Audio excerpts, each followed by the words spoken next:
Friends అందరికీ ఈరోజు నేను మార్నింగ్ చూపిస్తున్నాను ఏంటి అనేసి అంటే ప్రతి ఒక్కరి ఇంట్లో మార్నింగ్ ఏంటంటే పాలు వేడి చేసుకుంటారు. వేడి చేసుకుని డైరెక్ట్ గిన్నెతో ఫ్రిడ్జ్లో పెట్టుకుంటారు. అలా అయితే పెట్టుకోవద్దు. వేడి పాలు అయితే గిన్నెతో పెట్టుకున్న మూతేసి పెట్టినా అలా అయితే పెట్టుకోవద్దు. ఎందుకు అనేసి అంటే ఈ రోజుల్లో ఫ్రిడ్జ్ ప్రతి ఒక్కరు వాడుతున్నారు. వాడినోళ్ళంటే ఎవరు లేరు. మెయిన్ ఇంట్లో పిల్లలు ఉంటున్నారు కాబట్టి జాగ్రత్త చెప్తున్నాను. ఎందుకు అనేసి అంటే మన ఫ్రిడ్జ్లో ప్రతిదీ మనం ఫ్రిడ్జ్లో ఏంటంటే వెజిటేబుల్స్ కానీ ఫ్రూట్స్ కానీ ఇంకా చాలా సంథింగ్ అయితే పెట్టుకుంటున్నాము.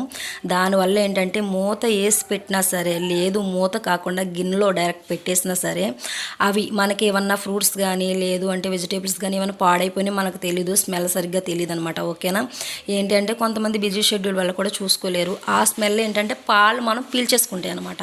పీల్చేసుకున్నప్పుడు మళ్ళీ మనం వేడి చేసుకున్న పాలు పిల్లలకి ఇచ్చినా మనం తాగిన హెల్త్ ఖరాబ్ అవుతుంది. ఓకేనా. దానివల్ల నేను చెప్తున్నా, వీడియో తీస్తున్నాను. ఓకేనా. గోరువెచ్చని పాలు కూడా కాదు, చల్లార్చిపోని పాలు అయితే మనం మూత పెట్టి ఫ్రిడ్జ్లో పెట్టుకోండి. చాలా హెల్త్కి మంచిది.